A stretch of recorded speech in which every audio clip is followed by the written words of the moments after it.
Okay, welcome to part 3. So we're going to finish off the paper. We're going to start with this question 22, which is a lovely hydrated salt question. So it says a student heats 11.5 grams of ZnSO4.7H2O, heats it to remove all the water crystallization. So that would be, it would produce ZnSO4 plus 7 moles of water. So that's the reaction they're describing.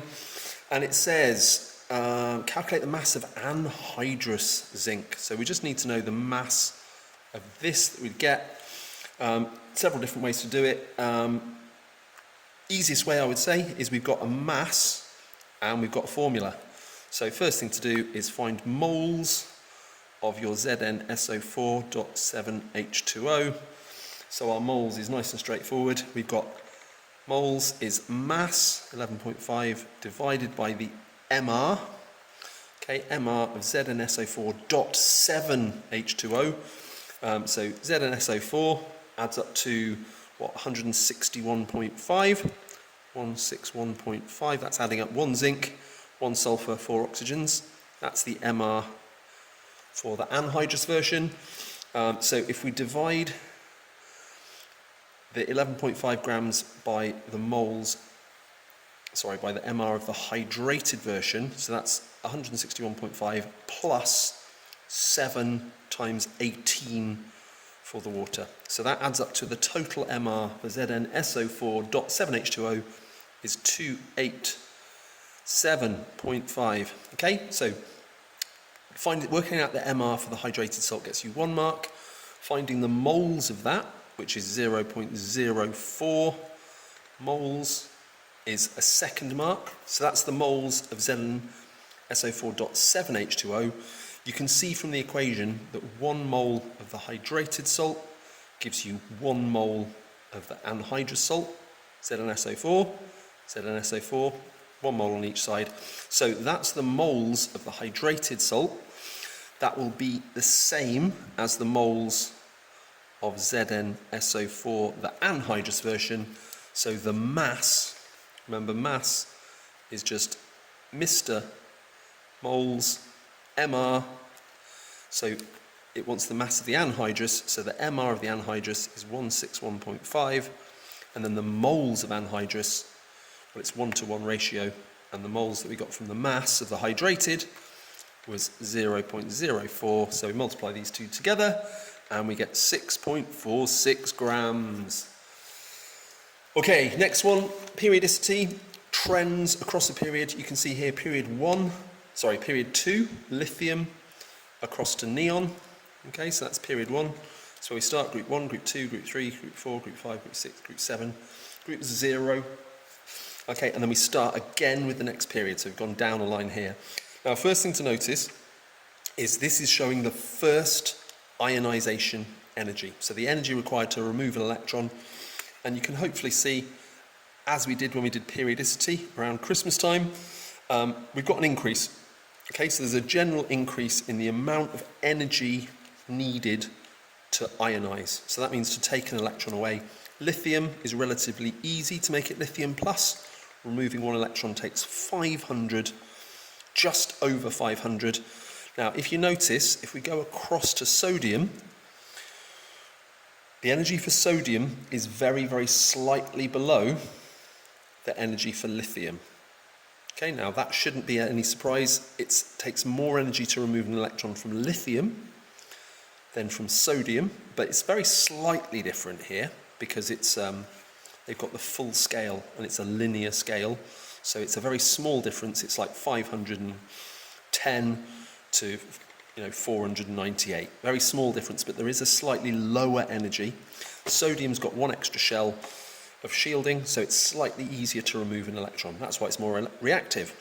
Okay, now what it wants is complete the graph by adding the points for beryllium and magnesium. Now, most people who did this got the beryllium one correct. Beryllium, group 1, group 2. This is group 3, okay, and you can see that on the pattern on the periodic table. So lithium, then beryllium, and these are removing an s orbital electron. Okay, first ionisation to make beryllium plus, we're removing the 2s2 electron. But when we come to boron, we're removing a 3p electron, sorry, a 2p electron from boron. Now 2p is slightly higher energy than 2s. That's why we have beryllium loses an electron, and then we fill the p orbital for boron. We put boron's electron in a p orbital, it's higher energy. We fill the s orbitals first, then we start filling the p. So boron, we want to have our point slightly lower than beryllium. Just a little bit lower, doesn't matter how much lower, but as long as it's slightly below. And then most people got that one, remembering the p block electron is higher energy, so it's easier to remove, less energy is needed. Now for magnesium though, remember magnesium, similar to beryllium in that it's in group 2, but it has one extra shell of shielding, so in the same way sodium is a tiny bit below lithium, your magnesium wants to be a little bit below the beryllium. Okay, now the guidance in the mark scheme, if you have a look here, mark scheme is available to you, but if you have a look at the mark scheme, beryllium is below Be, but above lithium. Okay, so that's where I put it here, just slightly below beryllium, just below where you'd expect it from the trend. Okay, so not above, but slightly below. And then for magnesium, it wants it above sodium, but below beryllium. So that's quite a tricky one to put in place. I've managed to do it just about correct. Yeah, above sodium, which I've got, but below beryllium. Now that is quite difficult to get to. That was one of the toughest one, I think, that magnesium one. An equation to represent second ionisation of boron. Okay, so first ionisation is boron as a gas, turning into boron plus as a gas, plus one electron. That's first ionisation energy, removing the first electron. Okay, first ionisation energy of boron. So the second ionisation energy is where we produce the 2 plus from the plus 1. We've removed the first electron here. If we want to remove the second electron, we are measuring second ionisation energy, and so it's B plus gas goes to B2 plus C. Don't forget your gas state symbols. 1 mark for the correct equation. You get a mark for putting G. Sometimes it's just 1 mark for both. Okay, that's our second ionisation energy there. Okay, we're over the page. Ooh, okay, this isn't going to be fun. We had a remarkable number of people got either 3 or 4 on this, so obviously your bond enthalpies are good. Here we have average bond enthalpies given, and it says use the enthalpy of combustion and the average bond enthalpy to calculate bond enthalpy of CO.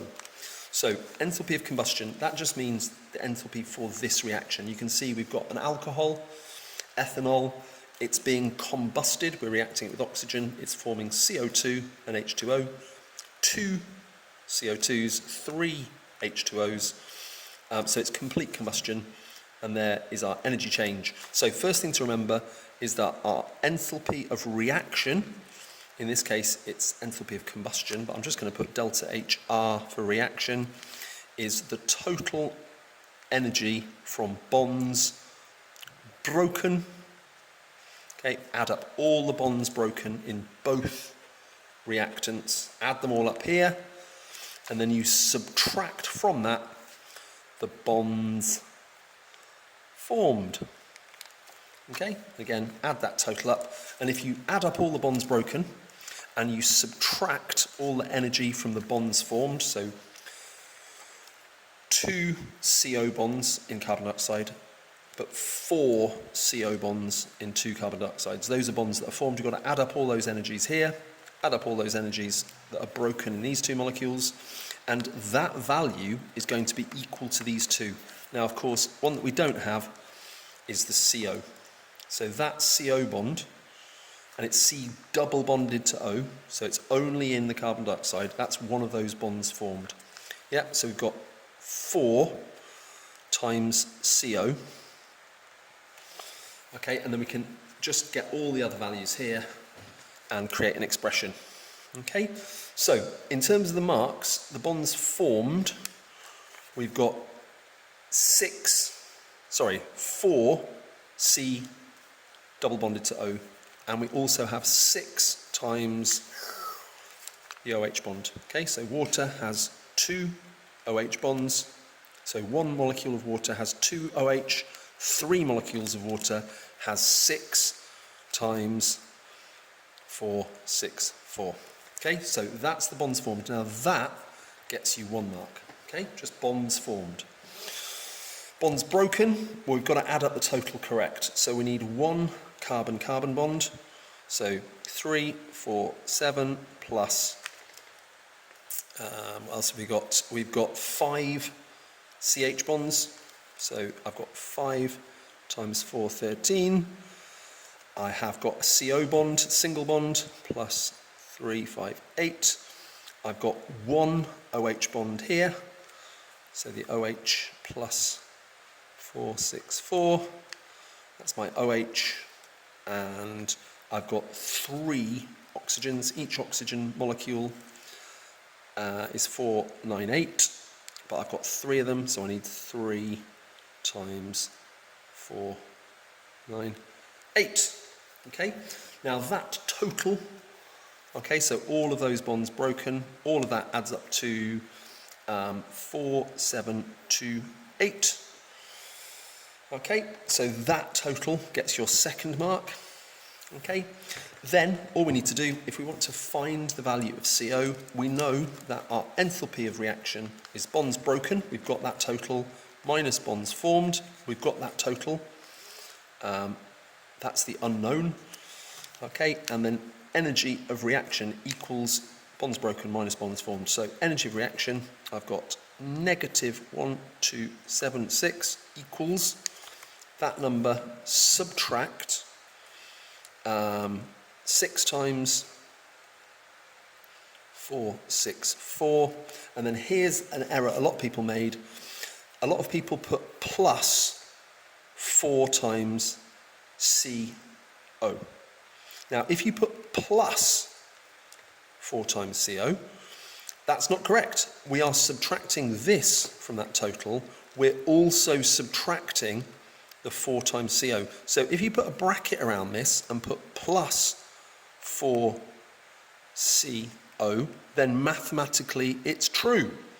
If you don't have the bracket, it's false. Okay, it's not true if you don't have the bracket. So main thing that people lost marks on here was simply rearranging this. We need to rearrange this expression. So simple way to do it, I could add this to both sides, add that to both sides, and then I end up with 6 times 4, 6, 4 plus 4 CO equals 4, 7, 2, 8 plus 1, 2, 7, 6.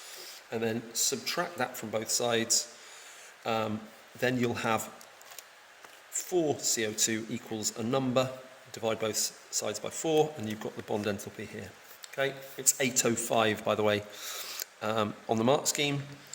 If you make a single error in here, you can get 3 out of 4 for a single slip, missing out one of the bonds. Okay, for 3 marks on the mark scheme, it tells you if you've rearranged it wrong, and you end up with a negative 805.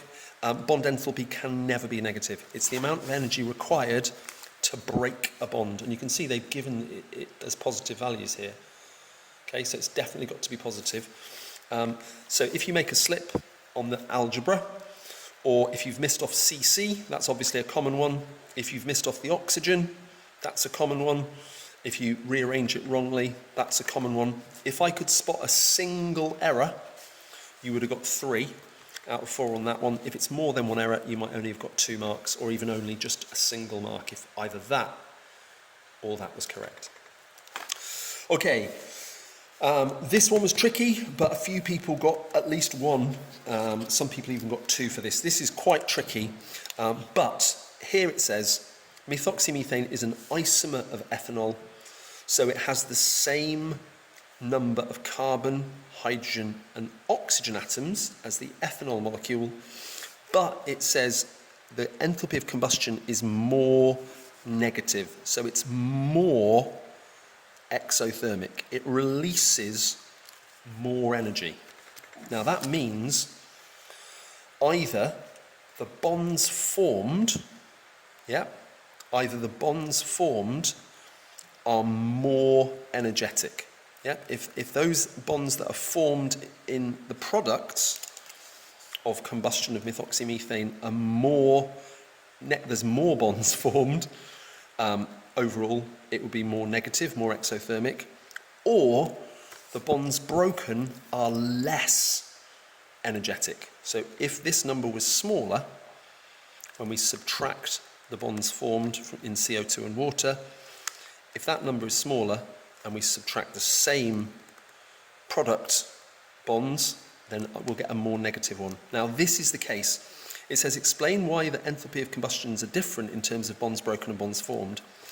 Key thing is this: the bonds formed, 2CO2 and 3H2O, are the same in both reactions.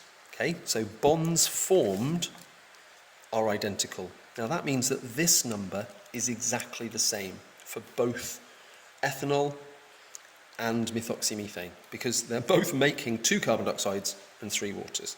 So the bonds formed are the same. Now that means less energy is needed to break the bonds.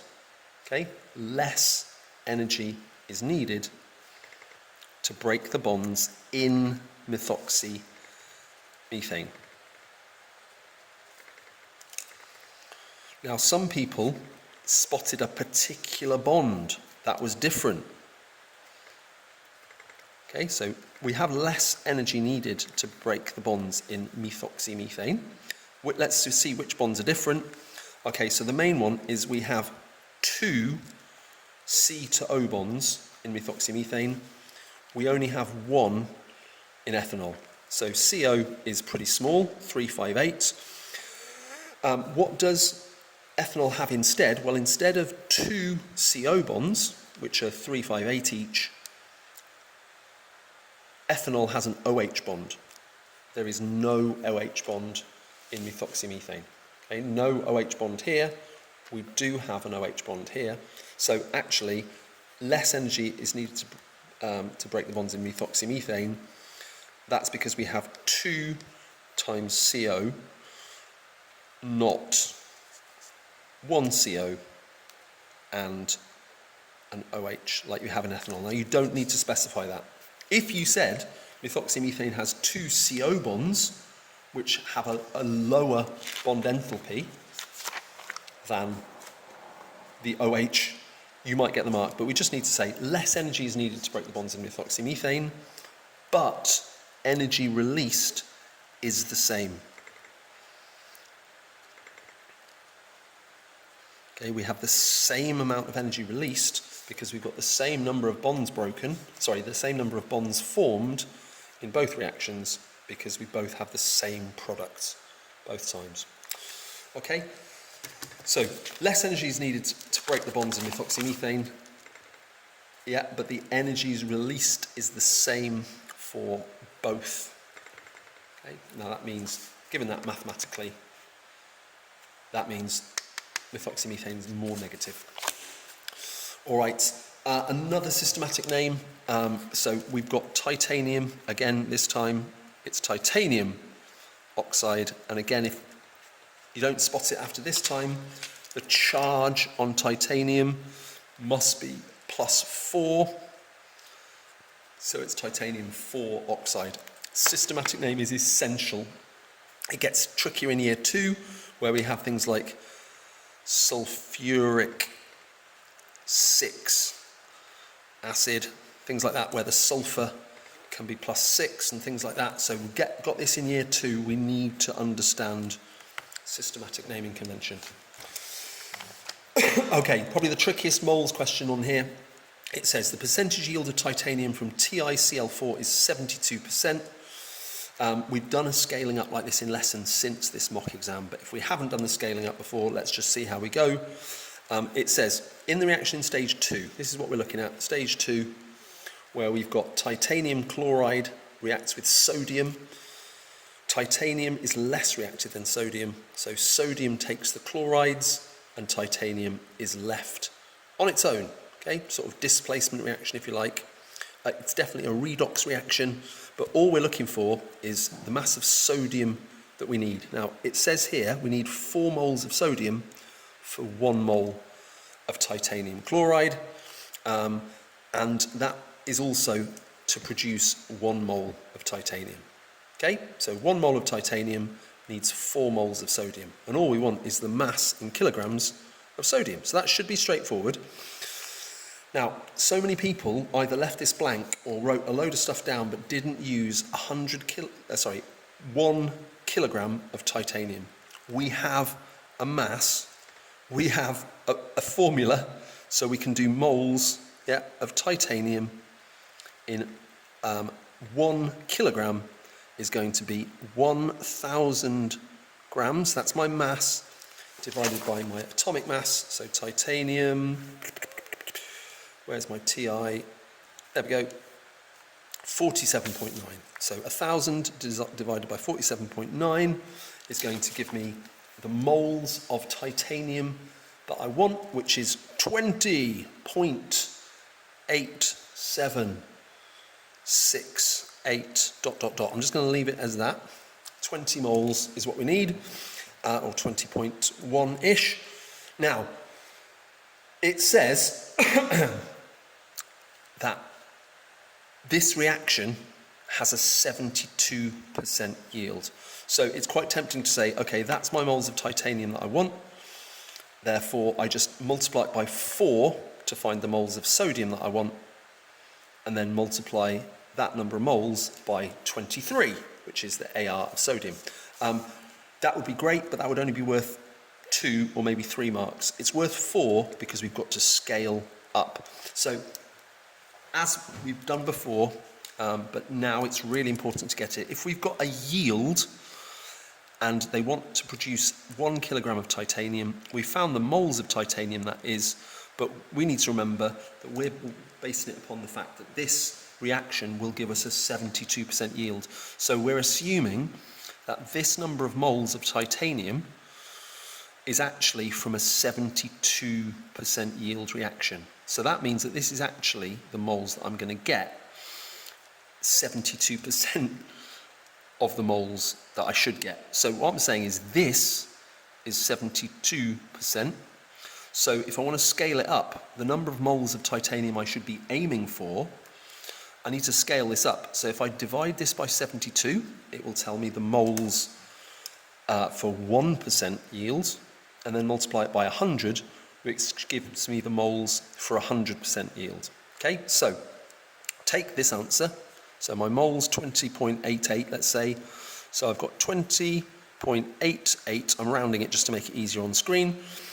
Divide it by the 72%, which gives you the moles for 1% yield, and then multiply it by 100% to give you the moles of titanium that we're actually aiming for. Okay, so we've scaled it up, and then let's just do that. So I've got some numbers. So I've got 20.88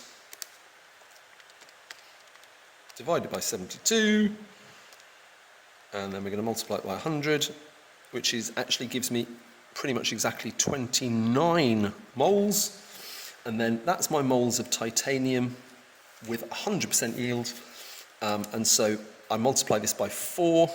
Okay, that's the moles of titanium, so multiply it by 4, which is going to give me 116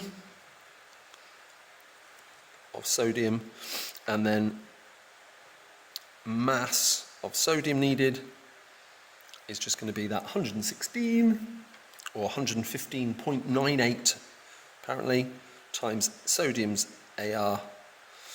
Okay, and that's going to give me a total of, well, this, remember, is going to give us an answer in grams. So this is 266, let's call it 266 let's call it 2668. I've just rounded it to that many grams. Okay, so we want the answer in kilograms, so I just need to divide by 1,000. So I've got 2.6.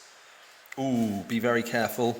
Just remembered, I'm rounding it, but it says give your answer to 3 sig figs. So you can go through all of this and then still throw away the last mark if you don't round it to 3 significant figures. 1, 2, and then my third digit is going to be 2.67 kilograms. Okay, so really easy to throw away a mark having done all that work. Okay, this was done really well. Most people spotted we've got a mixture of titanium and sodium chloride, which is salt. Okay, remember salt, sodium chloride, it will dissolve. How could it be separated at room temperature? This is the key. Few people said like heat it up, distill off, the one with the lower boiling point. It says at room temperature. We can't do that. What you can do, which they obviously would not do in industry, but what you can do is titanium is a metal, it's unreactive. Sodium chloride is an ionic compound. It's salt, as in table salt. It will dissolve in water. So the one thing that you have to say is suggest how it could be separated. So dissolve the mixture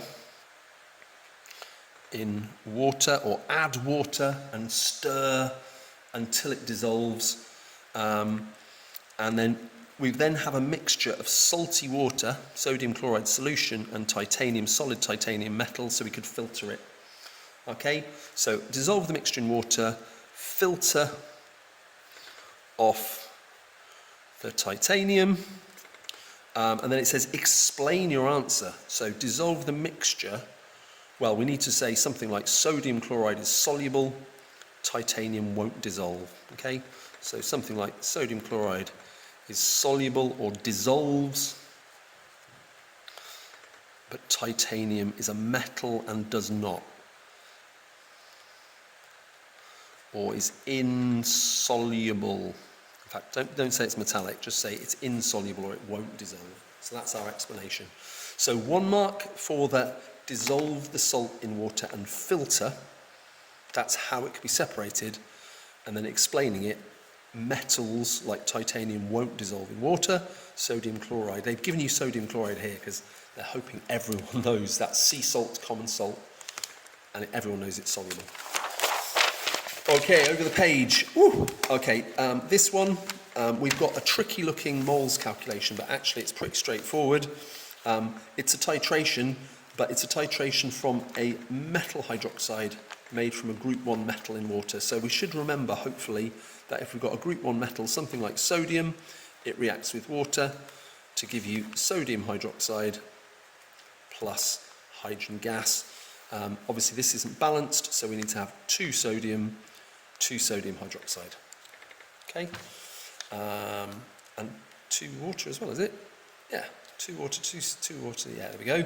So we've got 2 sodiums, 4 hydrogens, 2 oxygens, yeah, we've got that there. So now, we don't know it's sodium. We're trying to work out which group 1 metal it is, but that's the kind of reaction that's happened. So they've taken 2.62 grams of the metal. I don't know that it's sodium. I'm just going to replace that with M, and I'm going to replace this with MOH. So a metal plus water gives you a metal hydroxide solution.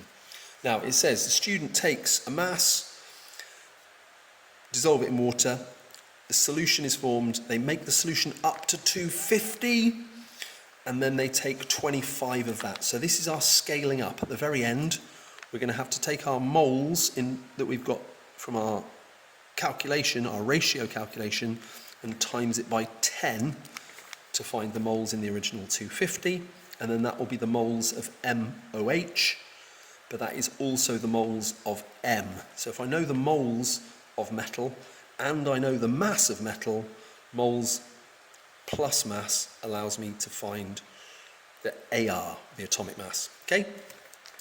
Right, so the student titrates 25 centimetres cubed of MOH with some acid. Okay? So key thing to remember, the volume of the metal hydroxide solution is 25. Okay? And then therefore the volume that we've got in our titration is going to be the volume of sulfuric acid. Okay, it tells you that in the question here. They took 25, so the volume of acid used is going to be whatever our mean titer is here. Okay, type of flask is a volumetric or a graduated flask. Okay, got some very interesting ideas here. Not conical flask or anything like that. It's a volumetric. It's the one with a little mark on it that we did in our PAG 2.1. Okay, that's one of the essential practicals that we did. Now, let's have a look here. So we've got our 20.25, complete the table. Find the difference between these two, and we've got 20.60. These are to 2 sig figs. The last digit must be a 0 or a 5 because that's the precision of the burette. Okay, it'll measure to the nearest 1 centimetre cubed. It's got 10 tenth divisions, and if the meniscus is somewhere between, let's say, 20.2 and 20.3, we can call it 20.25. So we can have everything down to the nearest 0.05. Okay, same with this one. Find the difference between it, and it's 20.35. Okay, so that should be dead easy. Get these correct. Most people who lost a mark, it was because they didn't put that 0 in. Mean titer, again, people lost the mark if they ignored the fact that this one is anomalous and these two are the ones that the student should use. That word says, all right, you've got some results here. Which ones do we use?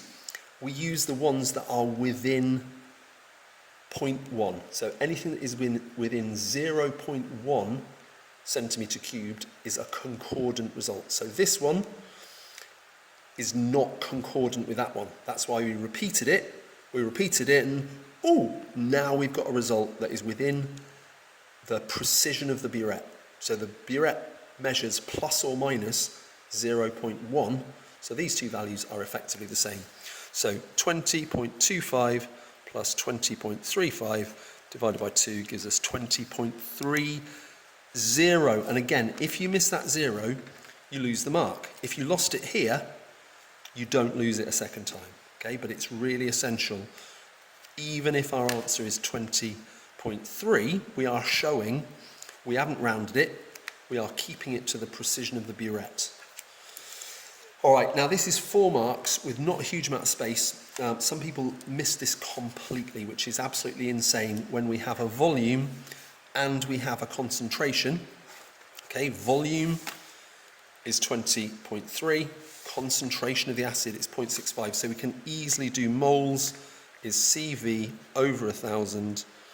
Okay, so our concentration is 0.165, our volume is 20.30, we divide the lot by 1,000, okay, and then we're going to get our number of moles in the acid, okay, which is 3.5 times 10 to the minus 3. Now that's our moles of H2SO4, yeah, that's our moles of acid. We've got our reaction ratio here, which says moles of acid. You have to double it to find the moles of MOH. Okay, now the M is in bold in the original question, and if we know the moles of MOH, since there's 1 M per MOH, if we know the moles of MOH, we know the moles of M. A lot of people did not pick that up. Okay, so this is our moles of acid, 3.5 times 10 to the minus 3. If I times it by 2, then I get my moles of MOH in 25 centimetres cubed. Okay, so it says the student titrated 25 of the MOH with some acid. So we found the moles of the acid that was used. We used the molar ratio to say, well, that means the moles of MOH in the 25 was 7 times 10 to the minus 3. So if I multiply it by 10, I get the moles of MOH in 250 centimetres cubed. So that's 7 times 10 to the minus 2. Okay, so that's my moles of MOH in 250, but that's also the moles of M. Okay, cross out the OH. I would have 7 times 10 to the minus 2 moles of OH minus ions. I would also have 7 times 10 to the minus 2 moles of M plus ions, and so that's the moles of M metal. Okay, so that's my moles, and then all I need to do is I've got a mass, the original start, I've got my mass is 2.62. So remember, if we want to find the atomic mass, I'm going to use my moles is mass over atomic mass equation. So that's the equation that I'm using. I need to rearrange it to find AR. So the atomic mass is equal to the mass in grams over the moles. My mass in grams is 2.62. My moles is 7 times 10 to the minus 2. And if we do that, we get an AR of approximately 39.1. And then if I consult my periodic table to find the atomic masses, oh, that's exactly the same as potassium. Okay, so it says metal M, we need to say potassium, or write down K. 4 marks. Okay, 1 mark for C times V over 1,000, 1 mark for scaling up, 1 mark for C times V over 1,000, 1 mark for the molar ratio, 1 mark for scaling up to find the moles, and then the final mark for finding the AR and linking it to potassium. Okay, over the page. Outline for this one, HBr reacts with alkenes. Always, if it's HBr and alkenes, put your hydrogen near the double bond, because remember, your hydrogen is delta positive, your halogen is delta negative. It says include curly arrows, dipoles. I've done my dipoles. My curly arrows, the first one is an arrow to the hydrogen, because remember, we're adding. Okay, we're adding HBr to butene, which gives us the bromo bit. That's where the bromine goes, and it's butene, but we've broken the double bond and made it butane. So we've got to break that double bond. The double bond breaks, it's the pi bond of those two, that bonds to the hydrogen, and it's going to connect it to, well, it says 2-bromobutane, so it's going to connect the hydrogen to carbon 1, and then the bromine will go on carbon 2. So first mark is for this arrow. Second mark is for the HBr bond breaking. Okay, that's our first part, and then the intermediate, I'm going to draw it as part of B. So I've got my carbon, the first carbon has the original 2 hydrogens, and it now has a new hydrogen. Okay, now the double bond, which was here, is now a single sigma bond. My carbon's still there. I'm going to put CH2, CH3, just like it's shown on here. I've still got the other hydrogen. Okay, remember the rich get richer. So the carbon had more hydrogens before. Okay, my double bond was here. This one on the left has 2 hydrogens. The one on the right only has 1. So the rule is the carbon with more hydrogens gains an extra one to give you the major product. So intermediate, you get a mark for having the carbocation shown properly on that one, and for having a bromide ion, and we really want the lone pair on there as well. Okay, now I don't believe that the lone pair is essential, but I would always draw it because I think it's wrong without it, and then we want an arrow from that lone pair to the carbocation, and then it does say in the question, show the structure of the product. I've got curly arrows, I've got relevant dipoles, and the structure of the product, 2-bromobutane. If you didn't get anything else, you get 1 mark for drawing 2-bromobutane. Now you can draw it like I have here around the corner, or you can just draw it as normal, CH2, CH3. Okay, I'm doing mine very hurriedly, but the full structure gets you the 4th mark. Right, during this reaction, a small amount of 1 is produced. Explain why 2-bromobutane is the major product. So here, we want to talk about carbocation stability.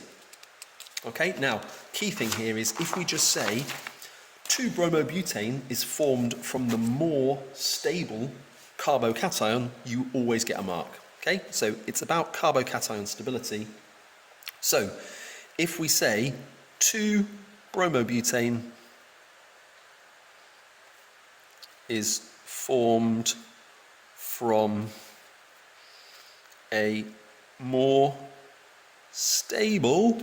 Now, if I have a look here, I can see that this is got 2 carbons attached, so it's a more stable secondary carbocation. Now, you get 1 mark for saying 2-bromobutane is formed from a more stable carbocation. Yeah? And if you say that that carbocation is secondary, you get the 2nd mark. Okay, so that bit, the major product is formed from the more stable carbocation, gets you a mark on OCR. Just saying that it's because it's secondary, that's why it's more stable, gets you another mark. Now, if we compare it, if when that bond broke, the hydrogen went to the 2nd carbon instead, so if my hydrogen was under my finger, and this was the carbocation, so I've got a positive charge here, that would only be primary, which is less stable than secondary. Right, ethane reacts with bromine to form this. So complete the table to show the mechanism.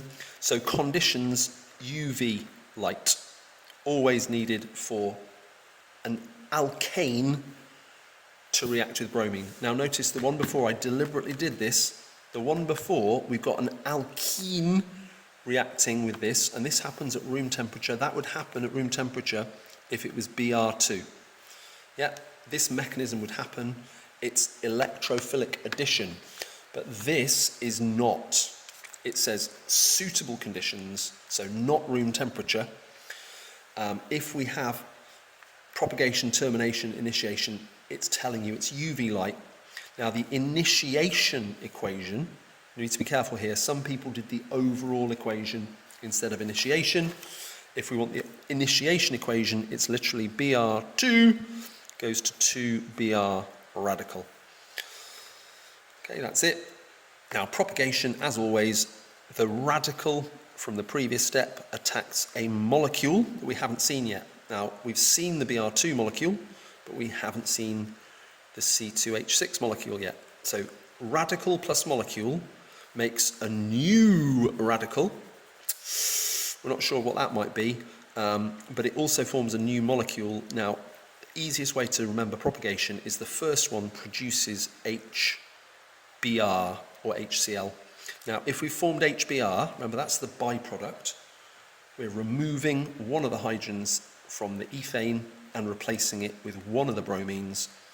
The other bromine joins the displaced hydrogen to give us HBr. Once we've done that, we can see we've got no Br left, and all that we've got left here is C2H, but now we've lost a hydrogen. So it's H5, and then I just remember propagation is radical plus molecule makes a new molecule, that's my HBr, so that C2H5 is an ethyl radical. Okay, the next one is my C2H5 radical reacts this time with the other molecule. Now one molecule was ethane, the other molecule is bromine. So radical plus molecule gives you a new radical. Well, the radical isn't really new, it's bromine radical. So bromine radical can propagate more of the first stage, and then the only other product that we could have is the C2H5Br, the original product that we're interested in. Okay, and then termination, any two radicals, so the bromine radicals or the ethyl radical plus bromine radical gives you C2H5Br, or 2C2H5, so two of those radicals would join together to give you butane. They are quite happy in this mark scheme for you to write it like that. I do not like that. It gets you a mark. I don't like it. I would much prefer that you wrote CH3, CH2, CH2, CH3, but they don't care on OCR. You can leave it as that one. Okay, and that's 5 marks for all of that. Now you need to get both of those two together, both initiation conditions and the initiation reaction for 1 mark. All the others are 1 each for each line, okay, for a total of 5 marks. It's all on the mark scheme. Okay, this one, 29, we're getting towards the end of the paper. This is where it got a little bit trickier, so the more challenging here. Our electronic structures should not be too tricky at all, though. For beryllium, we've just got our 1s2, and then we have, of course, next is 2s2. But for fluorine, we've got not just 2s2, we've also got the 2p there. So we're filling our s orbital, it's now full. So then we start filling the p orbital in the same stage. And we go to period 3, 2s2, and then we've got, of course, 2p6, and then it's magnesium, so it's 3s2 on the end. Okay, and then for chlorine, 2s2, 2p, this time 6, 3s2, and then it's 3p5. Okay, and then, of course, group 2 is in S block. Group 7 is part of P block. Okay, 3 marks, 1 for a complete row. Both of those two correct, you get that one. Both of those two correct, you get that one. Okay. It does say various things about ignoring superscripts for those numbers, but I wouldn't. I would mark it wrong if you had that as a down below, but they do allow it, but this is how we should show it. And it says use your answers to part 1 to explain why electronic configuration, so why are these an example of a periodic trend? Now, it was very, very difficult to get both marks from this. I looked at it thinking, what are they asking for here? Electronic configuration is an example of a periodic trend. So in period 2, we fill 2s. Then, as we move across the period, we start to fill 2p. Yeah? So we could say that. We could say across period 2,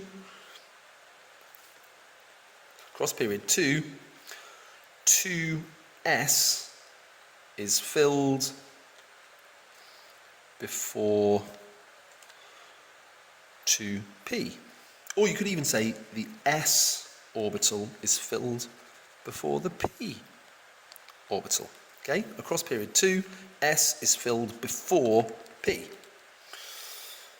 And then if we have a look across period 3, again, we're filling 3s first in our magnesium, and then when we get across to chlorine, once we've filled the 3s, we then start filling 3p. So across period 2, s is filled before p, and then this is repeated in period 3. Okay, so we could say this is repeated across period 3. So it's a periodic trend. The trend is we fill up S first, then we fill P. So we fill 2S before 2P.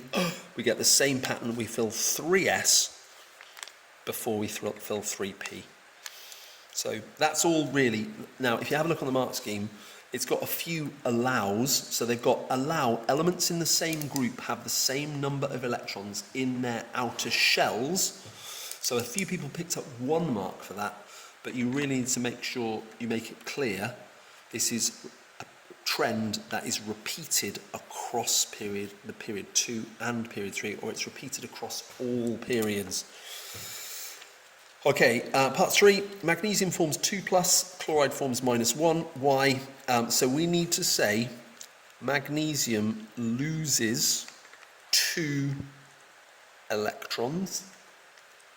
Yep, magnesium loses 2 electrons. Okay, but chlorine gains 1 electron. Yeah? Now, this is explaining why this is 2+. It loses 2, and chloride gains 1. Yeah, so we've explained the charges, but it's worth 2 marks. Now, it says, explain why. We need to say, why is magnesium only losing 2? Why is chlorine gaining 1? Most people, I'm really pleased to say, said something like, so they have a full outer shell. Now, what's annoying about this is full outer shell is 1 mark. The losing and gaining electrons, you have to state both. So if you say magnesium loses electrons, or you would hopefully get that one. But a few people wrote words that didn't make it absolutely clear. You know that magnesium is losing electrons, which is why it's positive. Chlorine is gaining electrons, and just talked about needing a full outer shell. So you need to be careful with that one. Magnesium with oxygen, this should be no difficulty whatsoever. Mg2 plus O2 minus 1 of each. That's the formula. Now either you can double your magnesiums and double your oxides, or you can half it. Okay, so half O2 gives you MgO. Doesn't ask for state symbols, it's just a single mark. Either of those two is fine. That should not be a problem. Whew. Okay, this one is a levels of response one, so I'm going to do it really quick because to show you how you do not need a massive amount of writing to get the full 6 marks. Now I left exactly the same amount of space as was in the original paper, which was 1 full page and then another half page of space, but you do not need that. You probably only need that much of the space to do this. So we've got a reaction and it's got molar quantities, 1 to 1, 1 to 1. It says we've got a volume and a concentration. It says again excess zinc. So it says excess zinc, so I'm immediately crossing it out because that plays no part in our calculation. We don't know how much is going to react. The reaction is limited by how many moles of copper nitrate we have. So very, very quick. Temperature of the solution changes. We've got a temperature change, that's our delta T. We've got moles, we can find out from here. It doesn't give us any other information about mass. We've literally got a temperature change, a volume and a concentration. So the moles we'll get from the volume and concentration. The mass of solution, remember, if we're doing Q equals MC delta T, from a delta T, we need the mass of the solution, well, 100 centimetres cubed. Right, well, I'm going to assume that that volume is going to give me the mass that I need. So I'm going to say, let's say it's 100 grams of solution. Now I've put a question mark because I'm assuming that my copper nitrate solution is basically the same sort of density as water. That's one of the assumptions I've made. Yeah. I'm also going to assume later on that all of this has reacted. That's the only way we can work out our energy change per mole. So I've got to assume it's all reacted. Now it does say excess zinc was added, so that should hopefully mean that my assumption is correct. If I've added loads of zinc, all of the copper nitrate should react and some of that's left over. But that's a second assumption I've made. Now that's a tricky thing. Okay, it's not always obvious what assumptions we've made. Sometimes you just follow what I tell you to do without thinking about why we're doing it. Okay, suggest improvements. What does it say? They added it to a beaker, they measured the temperature, they stirred it and measured the max. So there are several improvements we could make. Okay, so for 6 marks, we want the energy change. Okay, so calculate energy change. Think of that as being worth at least 3, possibly 4 if you do it correct, fully correct. And then improvements and assumptions is worth just 2 marks, 1 each. That's how I marked it effectively. So, first of all, enthalpy change, let's find that. So, first of all, Q equals MC delta T. So our mass, we're assuming it's 100. Our specific heat capacity, there's another assumption. I'm going to assume my solution has the same specific heat capacity as water. Okay, a third assumption there. So what's that, 4.18?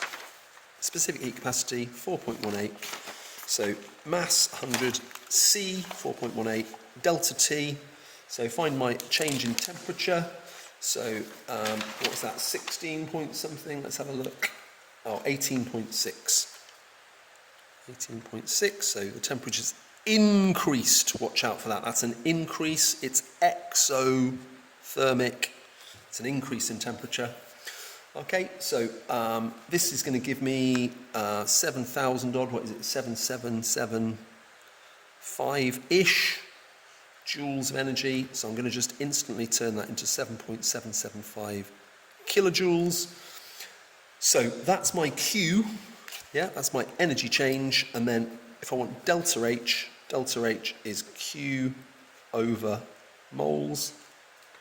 Okay, so my energy change, 7.775, and then moles. Okay, here we go. I've got 100 centimeters cubed of 0.5. Okay, so my moles here, moles equals CV over 1,000 equals 100 times 0.5 over 1,000. So that's 0.05. 0.05 moles of copper nitrate. So a lot of people attempted to do it using the zinc moles.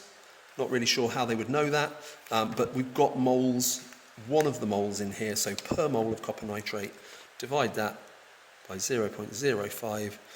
Okay, so that's going to give us something around negative 155. Now, if you did all of that, kilojoules per mole,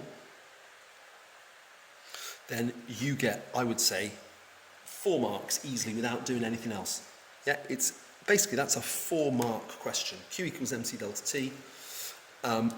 You would get 3 marks on a normal question if you forgot to check out whether it's a temperature rise or fall. It's a temperature rise, it's exothermic, it's therefore a negative change.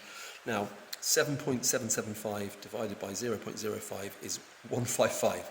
It's not negative 155. That comes from spotting it's exothermic. Okay, so all of that on levels of response counts as calculated the correct enthalpy change. Yeah, so if you did absolutely everything, that's 4 marks straight away. If you stop there. But if we add on assumptions, okay, assumptions, we assumed mass of solution was 100 grams, or you might assume density of the solution, density of copper nitrate equals 1 gram per centimetre cubed. Yeah, so you've assumed the density of copper nitrate is the same as water, or you've assumed that the mass of solution is 100 grams, whatever. That's one of the assumptions you made. We also assumed that the specific heat capacity of copper nitrate is the same as water. Yeah, that was another assumption. Final assumption, I would say, we've got our moles for our enthalpy calculation as 0.05. Okay, so I'm going to, what I've clearly assumed here is that all copper nitrate reacted. That was an assumption. Okay. Now, 1 or 2 of those is going to pump your score up to 5. Yeah, if you've got a fully correct calculation and at least 1 or 2 assumptions, I would say that was 5.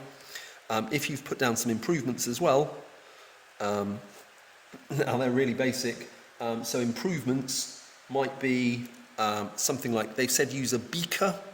Now we're assuming that's a glass beaker, so we could use something like a polystyrene or insulated vessel or cup, you could say. Polystyrene, insulated, cut down on heat loss. Use a lid. Yeah, there's no mention of a lid to prevent heat loss. This temperature rise we said was 18.6. Maybe it would have been higher if we insulated it. You could then talk about using more precise, well, lots of things. Thermometer. I'm not sure that would make a difference. It's already to 1 decimal place. That's not going to make a big difference, the answer. A more precise balance, perhaps. again, we haven't got a mass measured here, have we? So more precise balance isn't. One thing, we've got 100 centimetres cubed, that's it. Maybe we could use more precise volume, e.g. burette. That would do it. But I'll be honest with you, if you mentioned insulating it and you've mentioned one assumption and you've got 155, I'd give you 5 marks. If you've got at least 1 or 2 assumptions and at least 1 or 2 improvements and you've got negative 155, I'd give you 6. Okay, so levels of response. But look, I did all of that in less than half the space, but that's because I've got the calculation pretty much done in just 3 lines. Okay, it's dead simple. Q equals MC does T. We can all do it. Okay, over the page. Student modified it. This is a bit weird. If we use a smaller volume, yeah, exactly half the volume, we've got exactly half the mass. Yeah, so we'll have exactly half the energy released. But if we've got half the energy released and half the mass, the temperature rise will be the same. Okay, so it says the student modifies them, but the value for the enthalpy calculated is the same. Why is this? Explain why, 2 marks. Pretty weird one to think about, but they often ask this kind of thing. It's a strange thing, but we've got half the mass. Yeah, half the mass, because we've got 50 instead of 100, but we also have, because of that, half the moles. Okay? So half the moles means we get half the energy released, but half the energy released spread in half the amount of liquid means that the temperature rise would be the same. It's quite a strange concept, but it's the same reaction, so it must have the same enthalpy change. Remember, Hess's law says the enthalpy of reaction is constant and independent of the route taken. So the route of using 100 or 50 or 500 or 1000, it doesn't make a difference. But to explain why it doesn't make a difference is hard. We want to say we've got half of the moles, okay, that's implying half of the amount of energy released this time, but since we have half of the mass as well, that half energy is spread throughout half the amount of substance, so it's effectively the same temperature change. Okay, so our delta T would be equal, or would be the same. Okay, half the energy released, but that energy is spread through half the amount of substance. So we're raising it by the same amount of degrees. This is dead simple.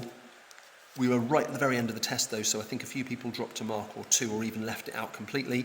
Why does ammonia have a lower melting point than ice? Well, we should be quite familiar with the fact that ammonia and water do hydrogen bonding. Okay, but hopefully you can see if we have ammonia, it has only 1 lone pair. Okay, so we have 1 lone pair.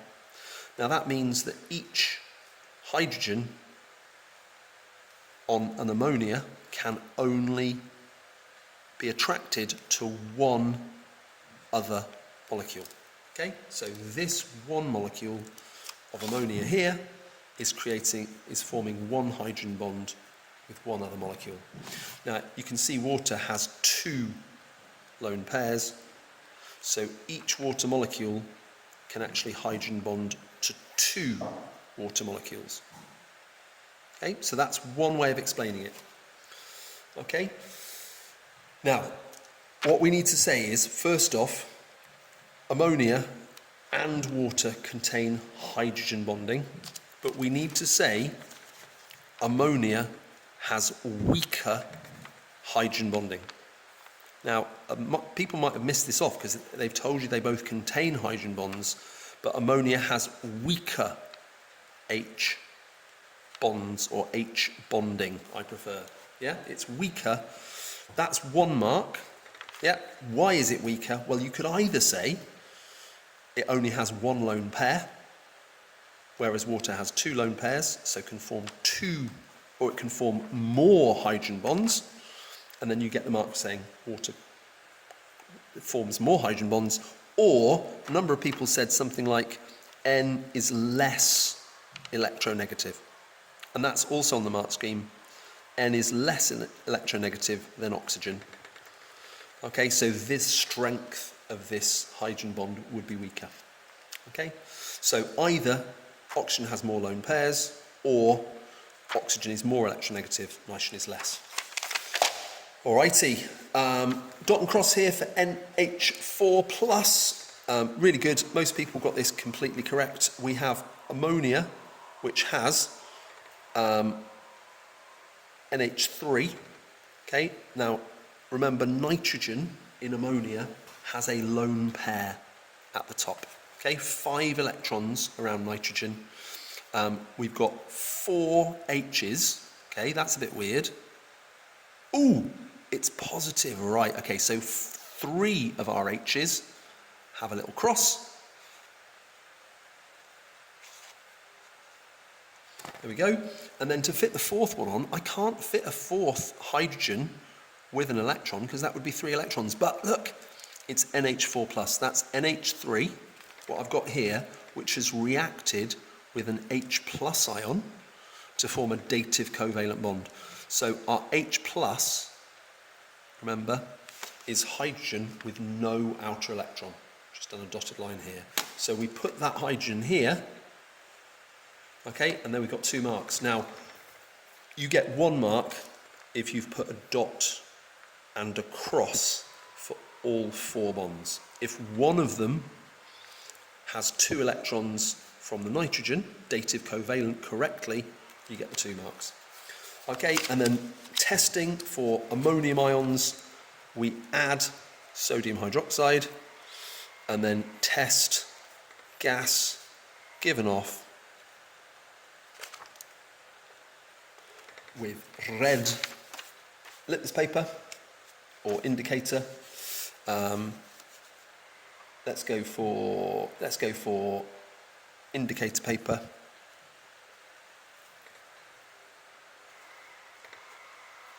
Okay, and then it should turn blue.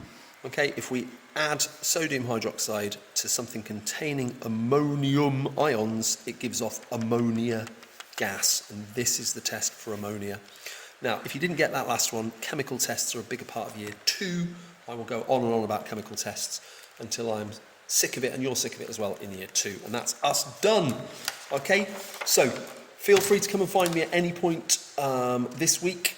You can grab your paper off me, and in lessons on Thursday and Friday and any time on Wednesday, if you want to come and grab me to go through any of these questions, if you've watched the video and haven't understood it, pick out a question, come and see me. I'm in 409 all day, apart from Wednesday afternoon when I am doing one of the World of Work sessions. Apart from that, I'll be in my room, basically here in 409, until we finish for college. So please come and see me if you're not sure about anything on here.